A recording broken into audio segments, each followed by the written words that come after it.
Bonjour à toutes et à tous et bienvenue dans une nouvelle vidéo. Aujourd'hui, je vais vous montrer comment j'ai filmé le match des héros à l'Orange Vélodrome. C'est parti.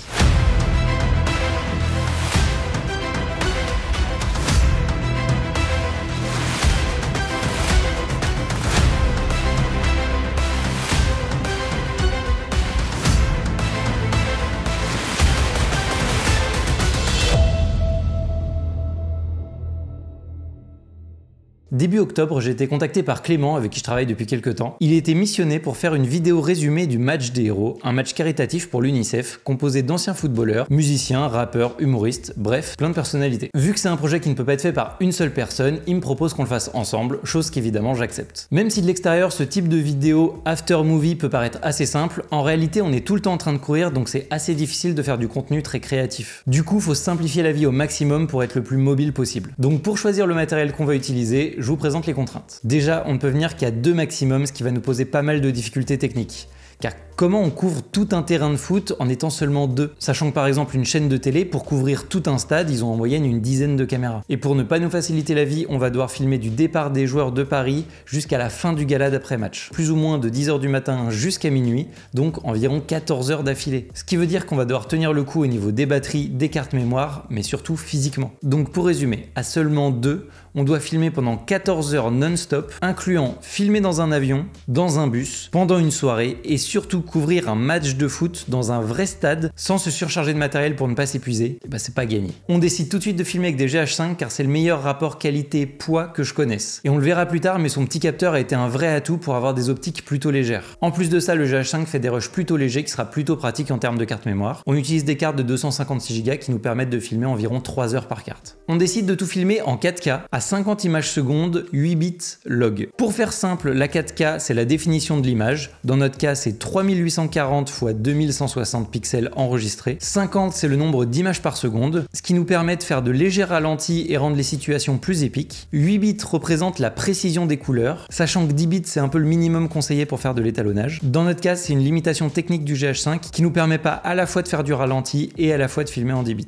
Et le log, c'est une façon d'interpréter le signal vidéo qui va nous permettre plus de possibilités au moment de l'étalonnage. On décide de prendre 3 GH5 équipés d'écran, un pour Clément, un pour moi et un en plus au cas où en cas de casse ou de problème. L'écran nous sert à être plus à l'aise pour faire la mise au point et surtout à être plus réactif. Car exposer du log, c'est un peu plus compliqué que d'exposer une image classique et on peut facilement être surexposé sans s'en rendre compte. Du coup, le GH5 envoie le log dans l'écran et l'écran convertit l'image directement avec les pré-réglages que l'on va utiliser plus tard au montage. Ce qui nous permet de gagner énormément de temps et d'éviter de faire des erreurs d'exposition. Pour le son, on met un Rode Video Mic Pro Plus par appareil. Le rendu sera pas fou, mais on n'avait pas beaucoup de choix. On met 2 cartes mémoire de 256 Go par caméra qui enregistreront le même rush sur les 2 cartes mémoire en même temps pour éviter les problèmes. Sachant qu'à la fin du tournage, on sépare les duos de cartes mémoire et on les range dans différents sacs. Ça nous permet d'éviter de perdre les rushs si par exemple on se fait voler un de nos sacs de matériel. Maintenant on arrive au passage difficile, le choix des optiques. Car c'est vraiment ce qui est le plus important pour faire une belle image. Mais par contre, plus on prend d'objectifs, plus le sac sera lourd.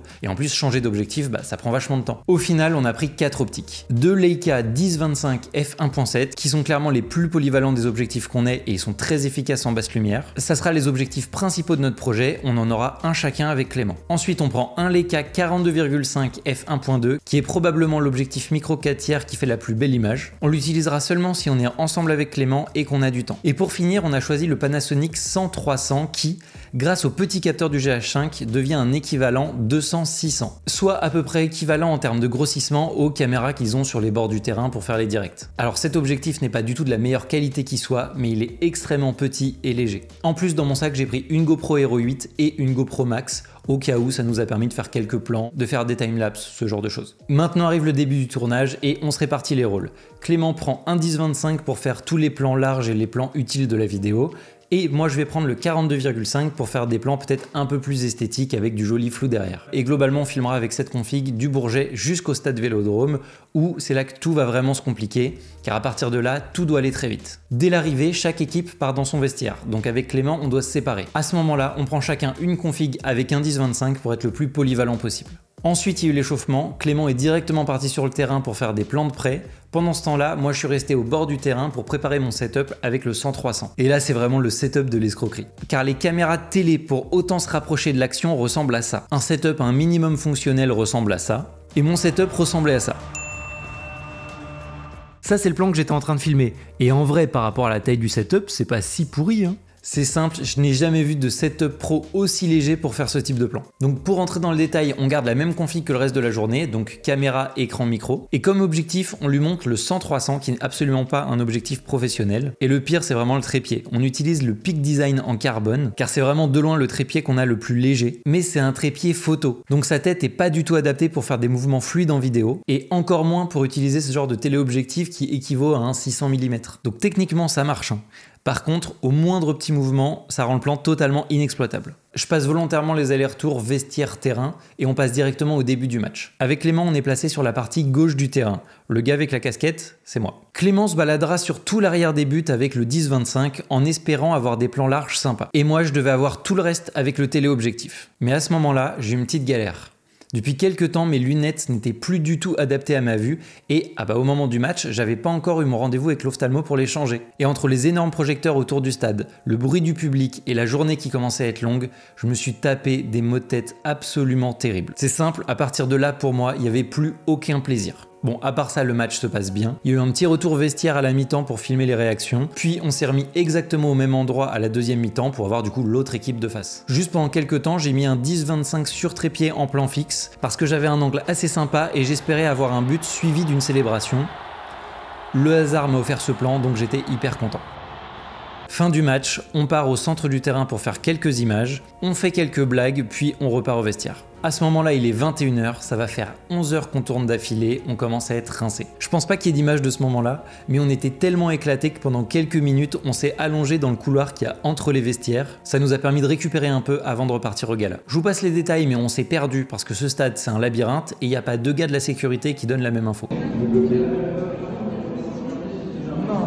On finit par arriver au gala et je vais être honnête, physiquement à ce moment-là, j'étais au fond du gouffre. En plus, depuis le matin, on n'avait pas vraiment eu l'occasion de manger. Du coup, on a rassemblé nos dernières forces, on a pris chacun un setup avec les 10-25, on s'est séparés et on allait faire des plans un peu type boîte de nuit, chacun de notre côté. Et à minuit, on a enfin pu rentrer à l'hôtel et on a pu manger.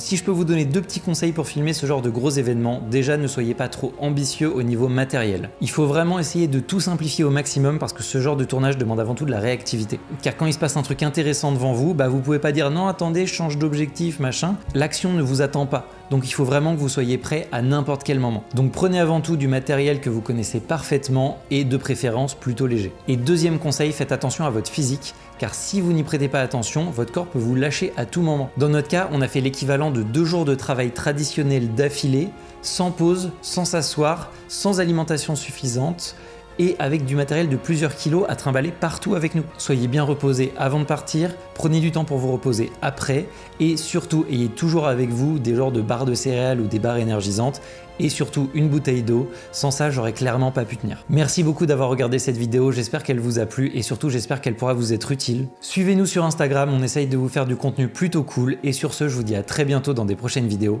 Allez, salut!